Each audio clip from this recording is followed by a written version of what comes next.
to spin the conversation around, I wanted to touch on things a little bit from community perspective because you participated in various communities. So I wanted to ask about how your onboarding experience was. Like, was it always a nice experience to show up at a new community and start to get involved?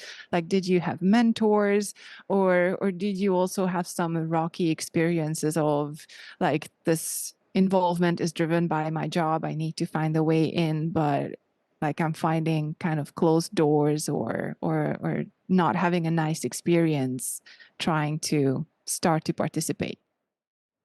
I don't think I've ever participated in a community that had a really good onboarding experience. I've never worked for a company that had a really good onboarding experience either. I think there is a certain amount of inherent difficulty in getting it started in any new thing, and no one who's been doing it for a long time is ever going to be really good at helping you get started.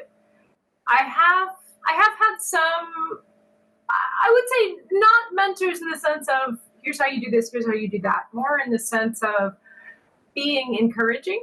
I mean, answering questions when you have them, but just kind of encouraging you to try new things and do new things. I think I've had that. A lot of it is just a very stubborn streak of curiosity. Like just keep poking at things and poking at things and poking at things, and then suddenly it all makes sense. It's almost like I'm loading a file into my brain one line at a time, and then when you reach the 50,000 lines mark, suddenly magically the pattern clicks and it all makes sense. And I've had that experience on multiple different projects over time, so it's become a pattern. And I don't know if it's just the way I learn. I am very much a pick up a textbook and read through it cover to cover to learn something. I'm very much a self-driven learner, so I don't know if it's just me. But that has been my experience at every new community that I've joined.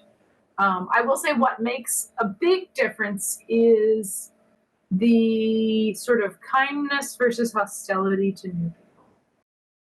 Sure, I'm going to find my own way. I'm going to learn my own thing. But if everybody around me is like hostile to each other and to me all the time, chances are, and maybe it has happened, I will just leave before I bother learning, before I bother loading the file fully into my head. I'm like, just, not worth it.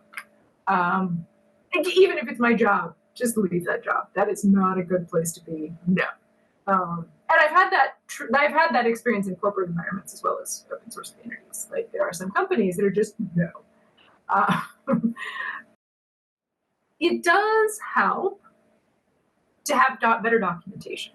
That does help. And documentation beyond I see a lot of projects that they have like a really nice clear document that's here's how you install it for the first time. Like after that, it descends into chaos. I think there is a lot of room for helping.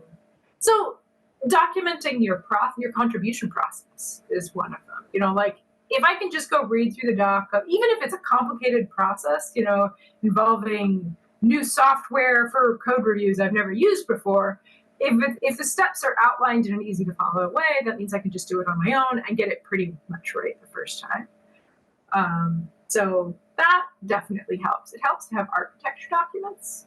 So not just here's how you install it, here's what it does, but like here's how we designed it and why.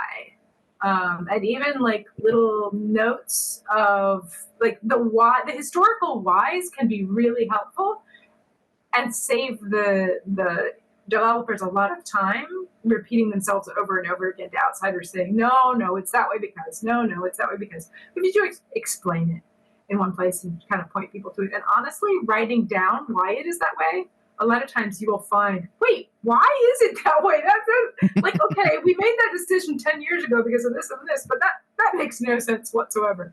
So it's not just valuable for newcomers, it's actually valuable for you as a community to take the time to kind of think through things at that level.